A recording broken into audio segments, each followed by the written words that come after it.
Baik, terima kasih Pak Bayu. Assalamualaikum warahmatullahi wabarakatuh. Waalaikumsalam warahmatullahi wabarakatuh. Saya ingin segera eksekusi setelah mendengarkan penjelasan dari Pak Bayu dan Pak KB.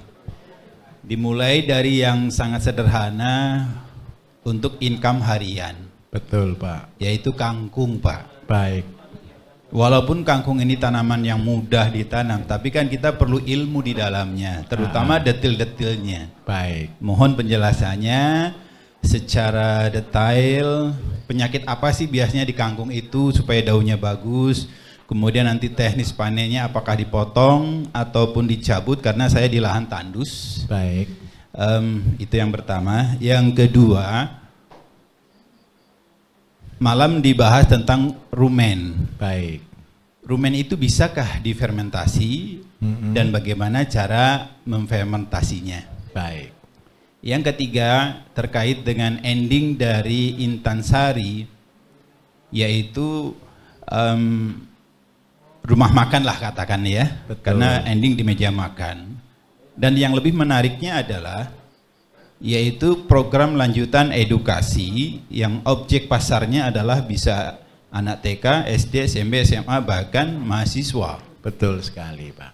Nah, saya terpikir untuk bekerja sama dengan kelembagaan, ini idealnya yang akan kita gandeng ke depan ini, apakah Dinas Pariwisata atau Dinas Kantor Pertanian, karena di dalamnya ada edukasi wisata. Betul. Harapannya kalau kita menggandeng dengan kantor dinas pariwisata di sana, kantor dinas itu biasanya kan suka mengadakan show-show, pameran-pameran. Nah, kita juga bisa di sana masuk ke market tersebut dan kita bisa dibantu untuk pemasaran melalui WA-nya dinas pariwisata. Betul. Itu saja Pak Bayu. Baik. Terima kasih. Assalamualaikum warahmatullahi wabarakatuh. Waalaikumsalam. Begini Bapak. Langkah-langkahnya, yang pertama kerjakan dulu dari kecil. Nanti sekolah itu Bapak Ibu SD, SMP, PAUD, itu mulai dari PAUD, TK, SD, SMP, SMA, mereka itu punya kurikulum. Kurikulumnya sekarang ini kan katanya kurikulum merdeka kan, kurikulum merdeka. Kemarin salah satu peserta dari angkatan pertama ada seorang pengasuh madrasah Pak ya, madrasah sama sanawiyah. Nah, ini saya kasih contoh. Kalau di antara Bapak Ibu ada yang punya lembaga sekolah, saya kasih contoh. Karena kita punya kurikulum bebas, kurikulum merdeka. Seandainya kemarin muridnya dia ada 250, anggap aja 200. Supaya karena kita ada kurikulum merdeka, maka anak-anak ini salah satunya diajari untuk bertani. Nah, di lahan sekolah itu ada lebih dari 1000 atau 1 hektaran kurang sedikit gitu loh, 1000 meter lebih pokoknya. Nah, kan tanya ke saya, muridnya ini kan punya orang tua kan? Orang tuanya masak atau tidak? Masak. Yang kita lakukan satu, mereka pakai konsep 1005. Yang 200 murid ini setiap hari dikasih tugas setengah jam untuk bertani. Karena luas tanahnya adalah 1000 meter, dipotong jalan semuanya, anggap aja satu orang dapat 4 meter persegi. Kalau 4 meter persegi setiap hari dikerjakan setengah jam, harusnya rumputnya ada atau tidak? Harusnya sudah bersih kan, cuma 4 meter kan, gini aja kan. Setiap hari dirawat, setiap hari dirawat, setiap hari dirawat. Terus yang kedua, pasarnya siapa? Orang tuanya. Coba bayangkan Bapak Ibu, ini anak-anak sekolah nih, diajari cara membuat pupuk, cara pelihara ayam, cara pelihara kambing. Walaupun kalau ternak bukan dia yang kelola pasti, karena dia kan pulang. Tapi untuk merawat tanamannya mereka sendiri, untuk membangun kecintaan, membangun pertanian bagi anak-anak muda. Terus setelah mereka bertanam, nanti dijual. Mungkin gara-gara yang beli adalah orang tuanya, harganya anggap aja murah lah, 1 ikat 1000 gitu ya. Saya tunjukkan untuk cara kangkung dulu. 1 bedeng Bapak Ibu seandainya lebar 80 kali 1 meter, jarak tanam 5 kali 5 sebenarnya. 5 cm kali 5 cm. Berarti ke sini ada 16, ke sini ada 20, ada 320 tanaman per meter persegi. Seandainya ini tidak semua hidup, tinggal 200 tanaman. Satu ikat 10 biji. Karena satu ikat 10 biji berarti ada 20 ikat di sini.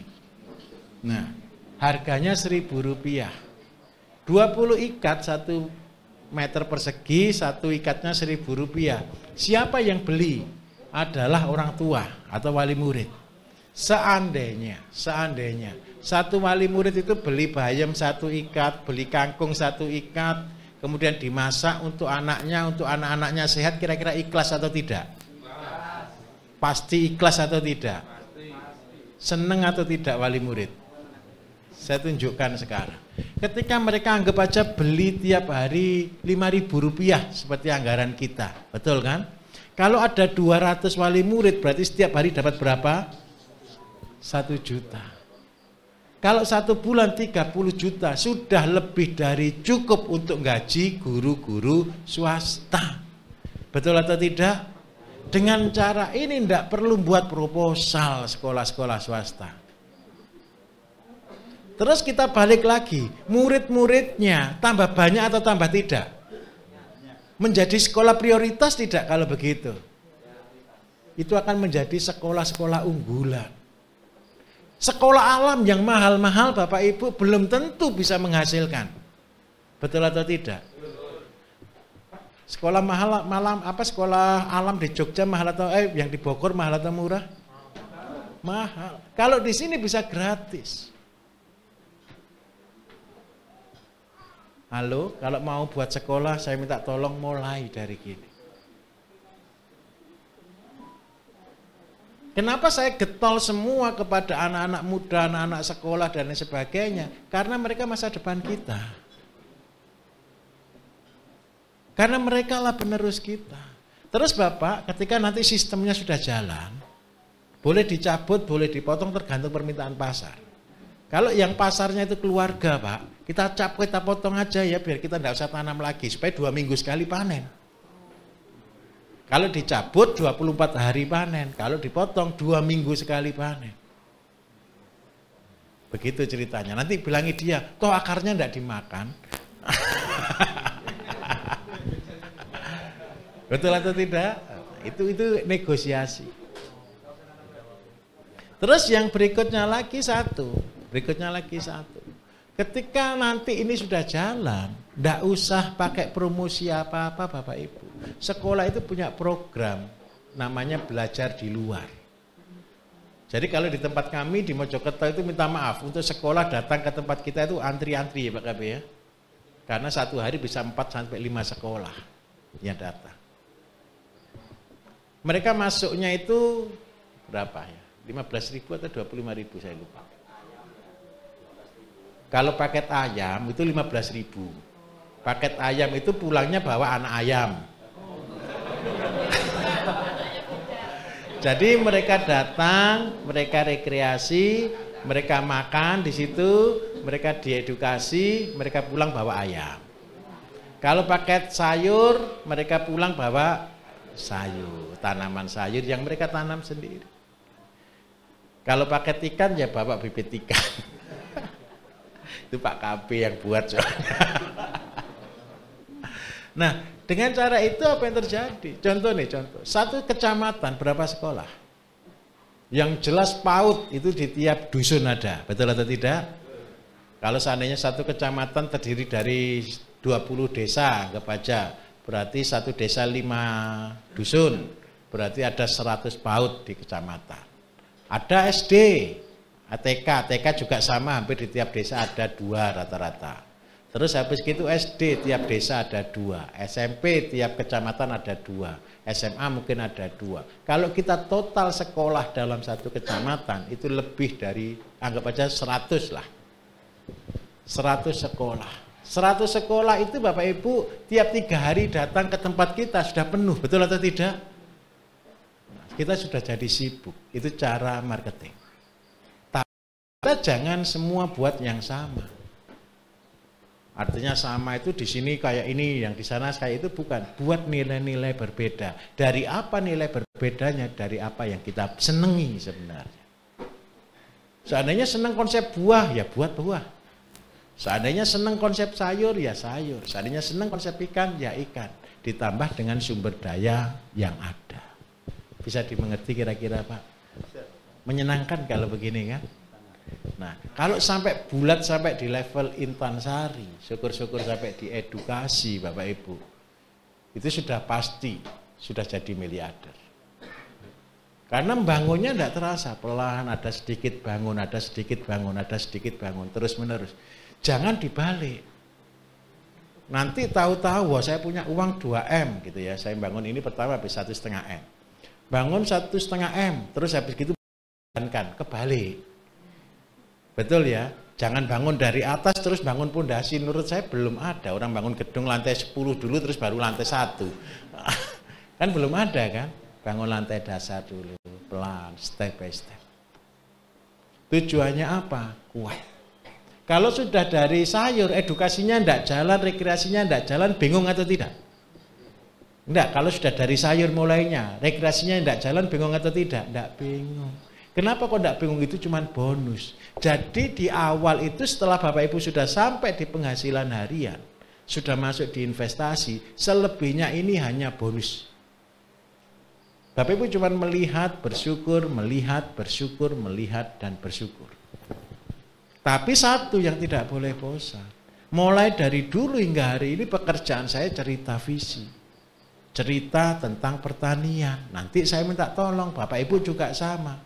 Supaya lebih ramai tempatnya Bapak Ibu cerita. Habis ini zamannya Google, tolong yang ditanam pelajari juga manfaatnya, kandungannya apa, untuk apa. Supaya kita kembali ke satu visi, makananmu adalah obatmu. Nanti Bapak Ibu bereset sedikit jadi dukun kok, sebentar saja. Jadi dukun kenapa? Pak, kaki saya sakit, oh sini tak kasih, ini loh harus dimakan. Ini loh harus dibuat jus, ini loh harus dibuat rebusan. Usahakan jangan beli, usahakan apa yang ada di tempat kita. Rame enggak kalau begitu kira-kira? Satu desa biar setiap hari Bapak Ibu, nanti jangan protes loh ya. Kalau sudah terlalu rame biasanya orang kan jadi capek, betul kan? Ingat, ketika sudah capek, bilang kita ini hanya alat. Dulu kan enggak bisa, jadi bisa itu kan seneng, betul kan? Kalau sudah bisa, rame, itu namanya bukan beban loh ya, itu namanya tanggung jawab. Percayalah Bapak Ibu akan sampai ke level uang sudah tidak ada artinya. Pekerjaan sudah bukan utama lagi, tapi bermanfaat bagi orang lain, itu akan menjadi pekerjaan utama. Kenapa kok begitu? Ini saya sendiri. Ketika saya dulu tidak bisa apa-apa, saya belajar, betul kan? Akhirnya jadi bisa kan? Ketika sudah bisa, tambah ramai atau tambah sepi? Kalau tambah ramai, tambah capek atau tidak? Kalau sudah capek, kalau uangnya sudah cukup, ada kepuasan tidak terima uang? Tidak ada. Apa kepuasannya sekarang? Harus kita bermanfaat bagi orang lain. Jadi kebahagiaan saya sekarang berapa banyak yang saya hasilkan, tapi berapa banyak orang yang sudah saya tolong. Dan ketika mereka bisa berhasil, mereka bisa berbahagia, mereka bisa bahagia dengan keluarganya, itu yang buat saya kadang-kadang terharu. Kita bersyukur karena kita diberi kesempatan menjadi penolong bagi yang lain. Bukankah itu yang dicari semua orang Bapak Ibu? Jadi perjanjian sekarang, besok kalau sudah pinter, besok kalau sudah rame, kalau ada orang jangan dimarahi. Ada orang belajar itu paling menjengkelkan.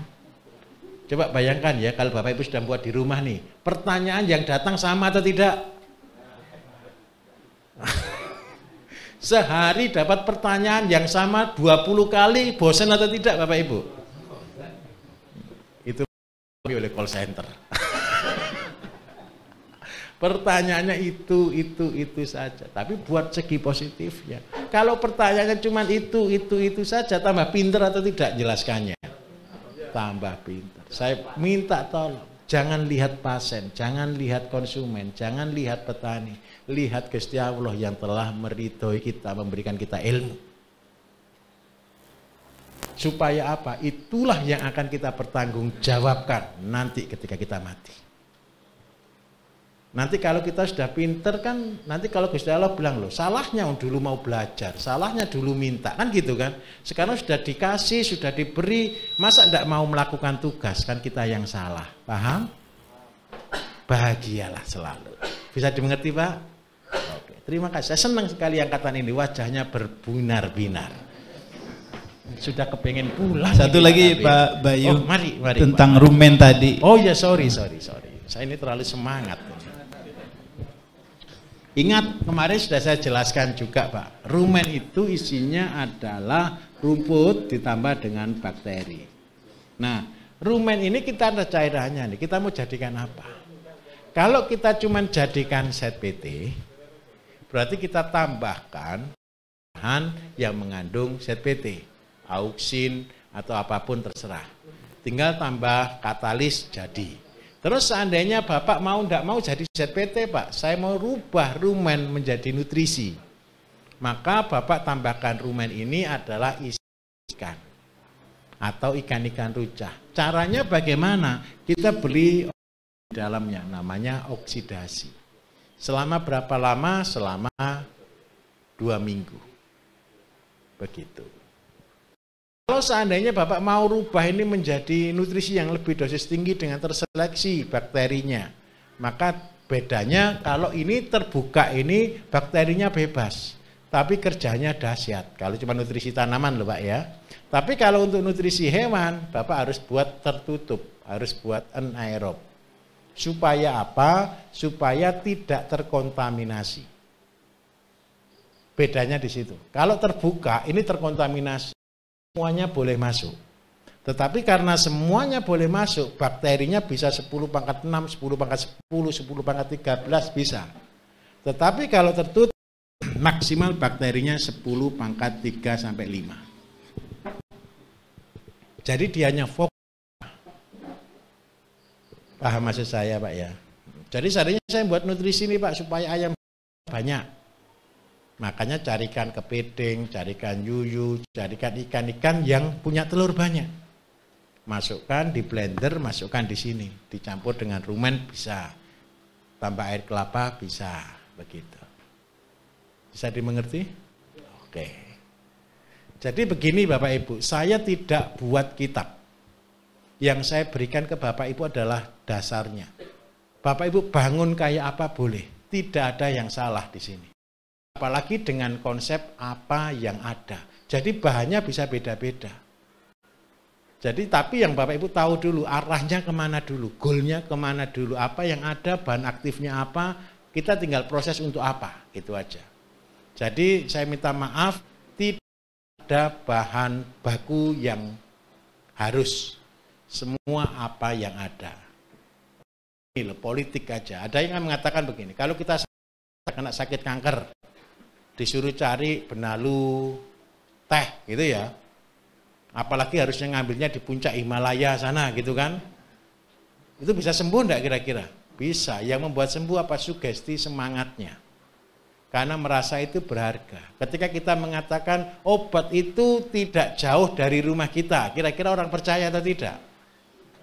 Tidak percaya. Kalau saya Bapak Ibu, obat tidak pernah jauh dari rumah kita. Kalau boleh saya katakan obat itu hanya di pekarangan kita. Kenapa kok begitu? Karena Gusti Allah itu adil. Dia sayang kita. Kalau Bapak Ibu punya anak, lebih senang anaknya sakit atau anaknya bahagia?